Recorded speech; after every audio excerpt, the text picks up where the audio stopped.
긴 말씀을 보았습니다. 오늘 본문인 이 에스겔 26장은 두로에 대한 심판의 기사입니다.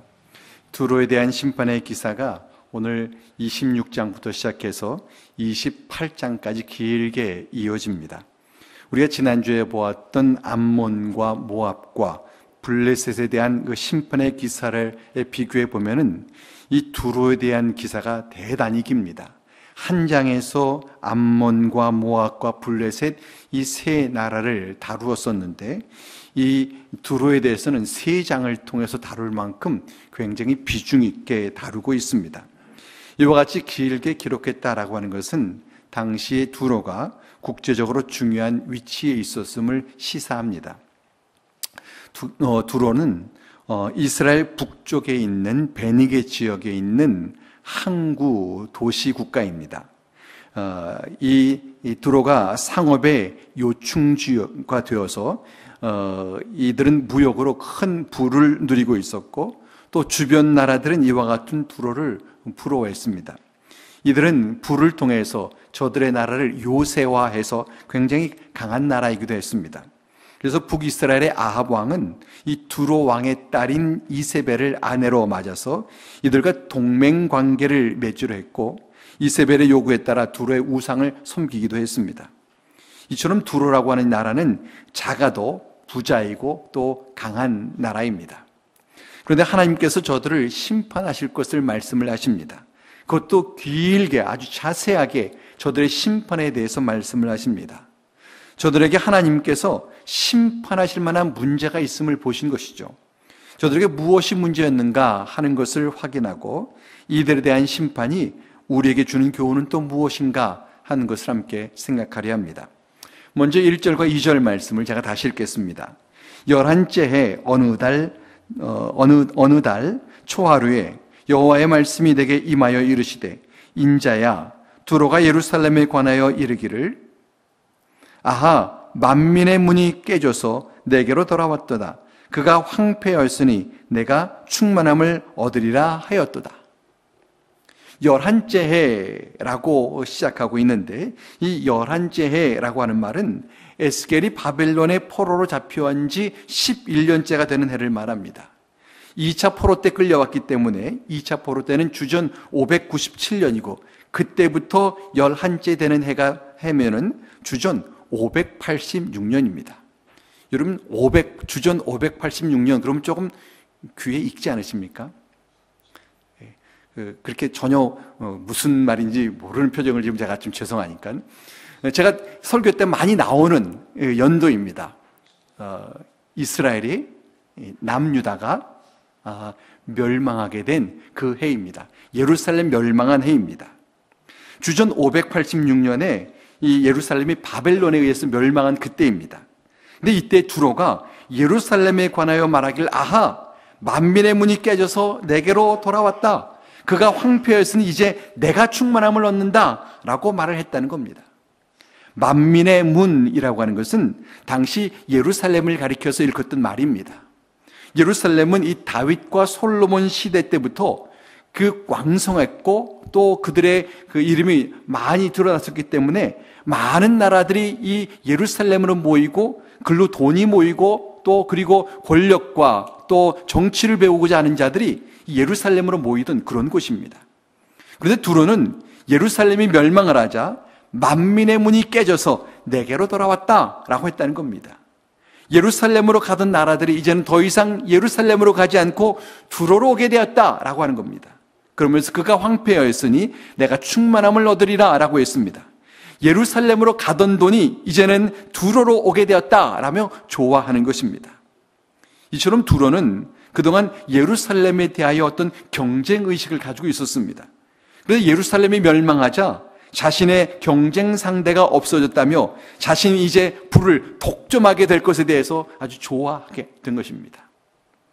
하나님께서는 이같이 이스라엘의 재앙을 기뻐하는 자들을 심판하신다고 말씀을 하십니다. 하나님께서는 이 다른 사람의 재앙을 기뻐하는 자들, 저들을 곱게 안 보십니다. 잠언 17장 5절에도 보면 가난한 자를 조롱하는 자는 그를 지으신 주를 멸시하는 자요 사람의 재앙을 기뻐하는 자는 형벌을 면하지 못할지니라 라고 했습니다. 특별히 하나님의 백성의 재앙을 기뻐하는 자라면은 하나님은 더욱더 저들을 곱게 안 보시고 심판하신다는 겁니다. 이미 우리 앞에 다른 이방 나라들을 통해서 얼마 전에 확인을 했습니다.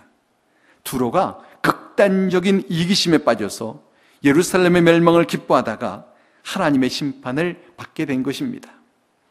이처럼 두로는 부자 나라이면서도 욕심을 부렸고 그 욕심으로 인해 이스라엘의 멸망을 좋아했다가 멸망당하고 말았습니다. 야고보서 1장 15절에 욕심이 잉태한 즉 죄를 낳고 죄가 장성한 즉 사망을 낳는다라고 하는 것이 이 두로를 연상하게 하는 그런 말씀이기도 합니다. 이처럼 사람은 권력이나 돈 앞에서 그가 어떻게 하는가 하는 것을 보면 사람의 됨됨이를 알 수 있습니다. 한국에서는 모 그룹의 총수 가족들이 속칭 그 갑질을 하는 것 때문에 화제가 되고 있지 않습니까? 사람들에게 어떤 재물이나 권력이 손에 쥐었을 때 그가 어떻게 하는가 하는 걸 보면은 그 사람의 됨됨이를 알 수 있습니다. 성숙한 사람이라면 돈과 권력을 쥐었을 때 더욱 겸손해지고 자신이 가진 것을 선하게 사용할 것입니다. 그러나 성숙하지 못한 사람은 자신이 가졌다는 것 때문에 교만해지고 또 자신이 마치 대단한 사람이 된 것인 양 착각을 해서 사람들에게 함부로 합니다. 이것이 사람들의 눈에 보기에도 그렇게 안 좋아 보이는데 하나님께서 그 중심까지 보시는데 하나님 어떻게 생각하시겠는가 하는 겁니다. 고기도 익을수록 고개를 숙이듯이 성숙한 사람은 가지면 가질수록 높아지면 높아질수록 겸손해집니다. 오히려 높은 사람이 겸손할 때 더욱더 아름다워 보입니다.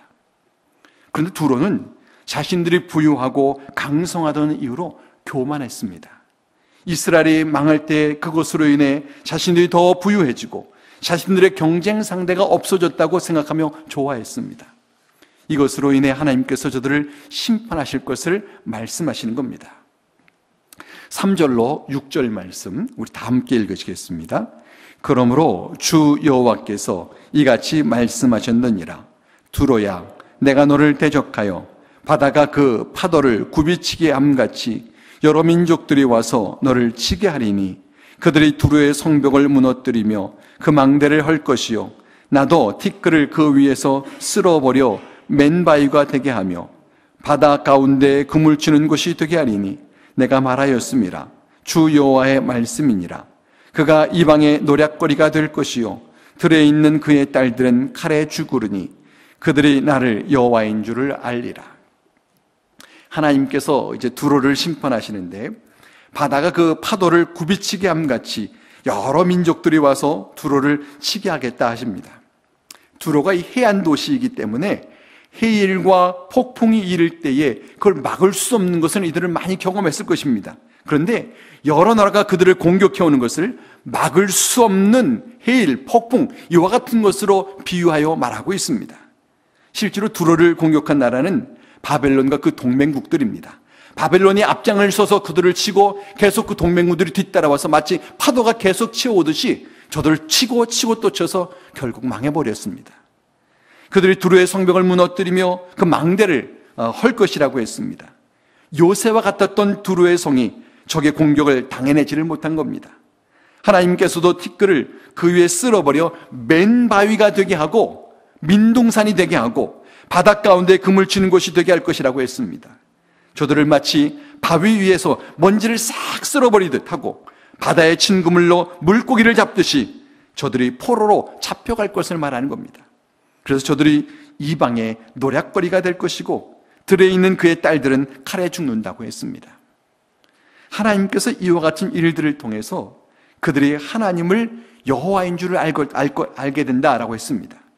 저들을 심판하시는 것이 바벨론과 그 동맹국이 아니라 하나님이시라는 것을 저들이 알게 된다는 겁니다. 두로가 하나님의 백성인 이스라엘의 멸망을 좋아했기 때문에 하나님께서 하나님의 백성을 우습게 보는 저들을 심판하셔서 저들이 하나님의 백성이고 하나님이 이스라엘의 하나님이신 것을 알게 하시는 것입니다. 이처럼 하나님께서는 자기 백성을 업신여기는 자들을 심판하셔서 하나님이 그들의 하나님이신 것을 드러내십니다. 7절부터 12절 긴 말씀이지만 우리 함께 읽겠습니다. 주 여호와께서 이같이 말씀하셨느니라.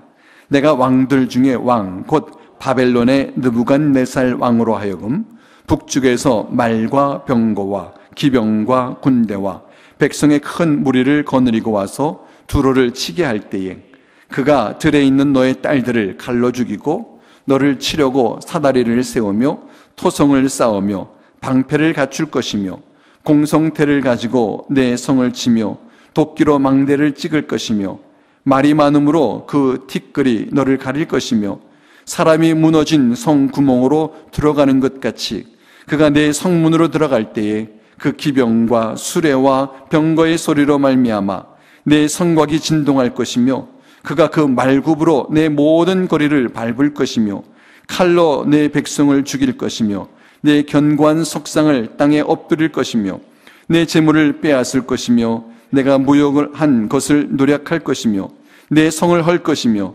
내가 기뻐하는 집을 무너뜨릴 것이며 또 내 돌들과 내 제목과 내 흙을 다 물 가운데에 던질 것이라.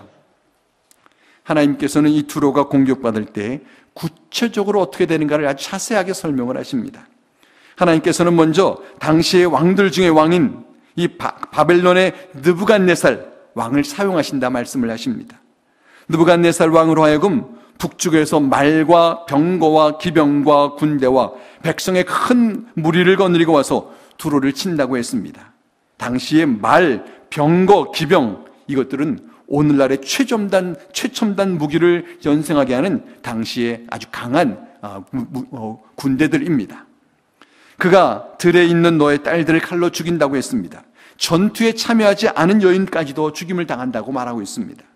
사다리를 세우고 토성을 쌓고 방패를 갖추고 공성태로 성문을 부수고 도끼로 망대를 찍어서 저들의 성을 정복할 것이라고 했습니다. 또 저들을 향해 진격해온 말이 얼마나 많은지 그 티끌이 저들을 가릴 것이라고 먼지가 자욱해서 앞을 볼 수도 없을 만큼 기병들이 온다고 말하고 있습니다. 그리고 마치 사람이 무너진 성구멍으로 빨려 들어가는 것 같이 바벨론의 군대가 두로의 성문으로 들어갈 것을 말하고 있습니다. 그리고 바벨론 군대가 성문으로 들어갈 때에 그 기병과 수레와 병거의 소리로 말미암아 성곽이 진동할 것이고 바벨론의 군대가 그 말급으로 모든 거리를 밟을 것이고 칼로 그 백성을 죽이고 견고한 석상을 땅에 엎드려뜨릴 것이라고 했습니다. 바벨론 군대의 이 모습을 아주 공포스럽게 묘사하고 있습니다. 실제로 이들은 포악하고 잔인해서 모든 사람을 죽이고 저들을 완전히 폐허로 만들어 버렸습니다. 또 저들의 재산을 빼앗고 저들이 무역한 것을 노략질하고 저들의 성과 집을 무너뜨릴 것이고 저들의 돌들과 제목과 흙을 다 물 가운데 던질 것이다 라고 했습니다. 저들이 모은 재산이나 저들이 쌓은 성과 집이 모두 무너질 뿐만 아니라 저들이 자랑하던 그 요새가 다 물속으로 허물어져 버려서 흔적도 없어진다는 겁니다. 그래서 지금 두로의 흔적들은 거의 바닷속에 다 들어가서 지금 그 위에 나타나 있는 것이 없습니다. 저들이 그렇게 중요하게 여기던 물질이 하루아침에 다 사라질 것을 말하고 있습니다. 13절과 14절 다 함께 읽습니다.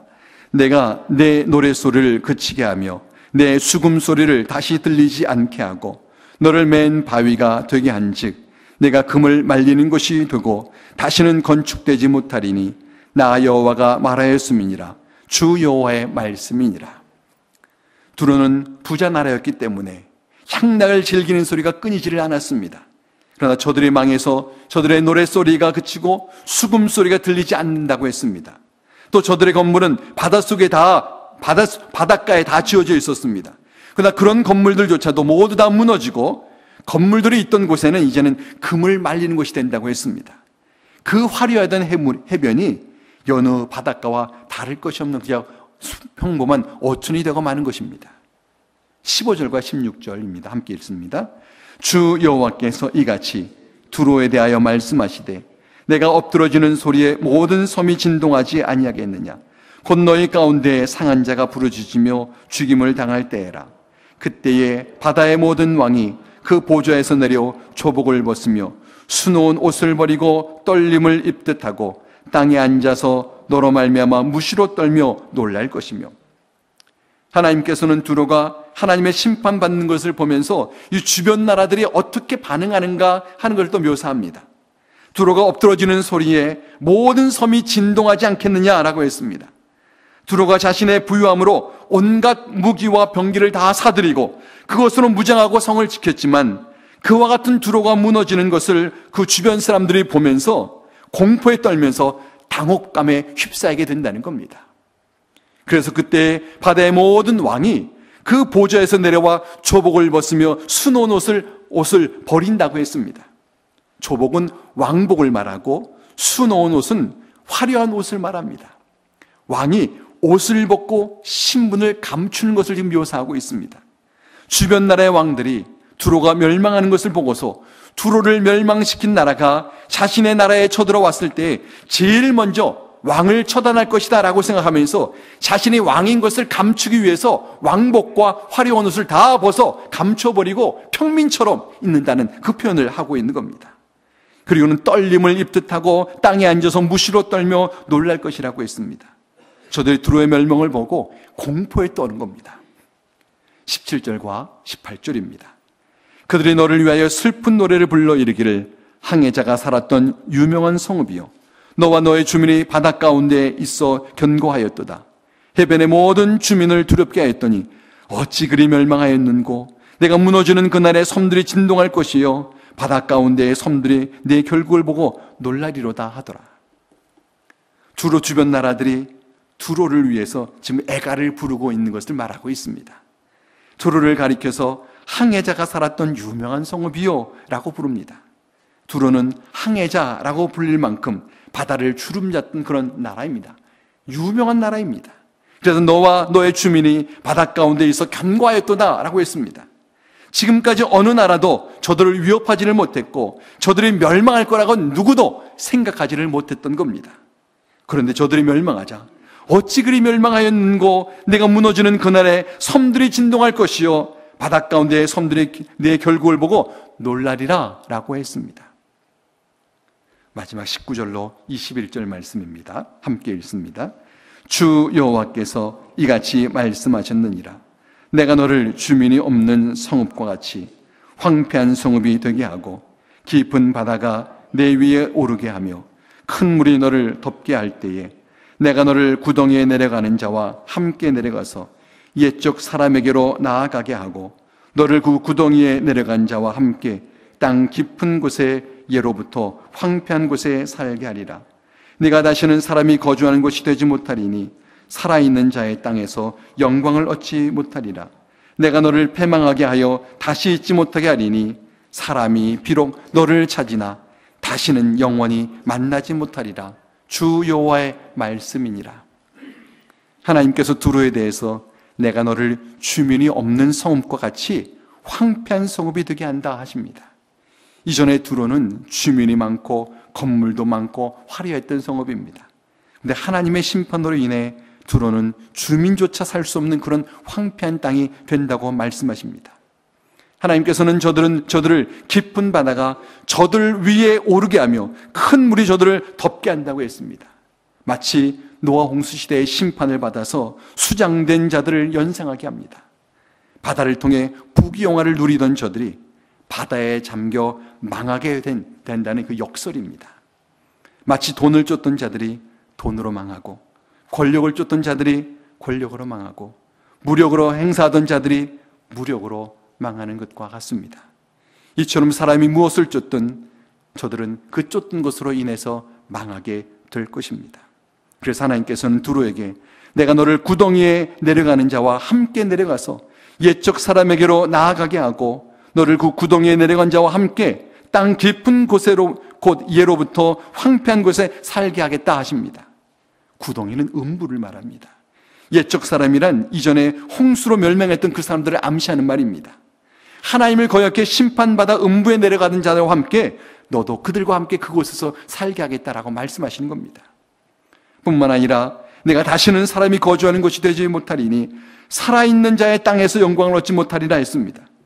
두로가 멸망당한 후에 다시 그 옛날의 부유함과 강성함의 명성을 회복하지 못한다는 겁니다. 그래서 내가 너를 패망하게 하여 다시 잊지 못하게 하리니 사람이 비록 너를 찾으나 다시는 영원히 만나지 못하리라 라고 했습니다. 두로가 역사 속에서 사라질 것을 말하고 있습니다. 이것이 주 여호와의 말씀이다 라고 했습니다. 하나님의 말씀이니 반드시 이루어진다는 겁니다. 여러분, 오늘 교훈이 주는 교훈이 무엇일까요? 무엇이든지 자신이 누리는 것으로 인해 교만해지면 오히려 그것으로 인해 망하게 된다라고 하는 것입니다. 그러니 무엇이든 자신이 누리는 것이 있다면 하나님께서 그것을 통해 다른 사람을 섬기라고 하시는 것으로 알고 그것으로 더욱더 겸손하며 그걸 통해 섬겨야 합니다. 하나님께서 물질을 주신 것은 물질이 부족한 자를 섬기기 위함이고, 힘을 주신 것은 힘 없는 자를 돕기 위함이고, 경험을 주신 것은 경험 없는 자들을 섬기라고 주신 것입니다. 교만하면 남을 섬길 수 없습니다. 겸손해야만 섬길 수 있습니다. 성격이 그렇습니다. 이 교만이라는 건 섬기지 않게끔 만드는 것이고, 겸손이라는 건 섬기게 만드는 겁니다. 예수님은 자신이 하나님이신데도 내가 섬김을 받으러 온 것이 아니라 섬기러 왔다라고 하셨습니다. 모든 것의 주인이시고 통치자이신 예수님께서 자기를 낮추셨습니다. 그리고 나는 마음이 온유하고 겸손하니 나의 멍에를 메고 내게 배우라 하셨습니다. 예수님께서 겸손하셨을 뿐만 아니라 예수님을 따르는 자들도 겸손하기를 원하신 것입니다. 성경에 남아있는 자들은 겸손한 자들이고 역사 속에서 기억되는 자들은 대부분 겸손한 자들입니다. 부자가 남아있는 경우는 찾아보기 어렵습니다. 여러분, 한국 역사의 부자들 기억하십니까? 그러나 참 인품이 좋은 분들은 역사 속에서 많이 기억합니다. 사람들이 그들은 기억하지만 돈 많다고 교만하고 권력 있다고 교만한 자들은 절대로 사람들이 기억에도 남지를 못합니다. 하나님이 그렇게 만드십니다. 그러므로 우리는 겸손해야 합니다. 우리가 무언가를 가진 것이 있다면 그렇기 때문에 더 겸손해야 합니다. 우리가 가진 것이 물질이건 재능이건 어떤 위치이건 가질수록 더욱더 겸손해야 합니다. 하나님께서는 겸손한 자는 들어 쓰시지만 교만한 자는 꺾으신다고 하셨습니다. 하나님께서 두로에 대한 심판을 통해서 우리에게 겸손할 것에 대해서 말씀하십니다. 저와 여러분이 겸손할 수 있기를 간절히 바랍니다. 우리의 모습을 통해서 드러나야 되고, 우리의 말을 통해서도 드러나야 되고, 우리의 교회 생활을 통해서 드러나야 되고, 사회 생활을 통해서도 이 겸손함이 드러나야 합니다. 겸손하여서 하나님께 쓰임받을 뿐만 아니라 겸손하신 그리스도의 향기를 드러내는 우리 모두가 되기를 주의 이름으로 간절히 축원합니다.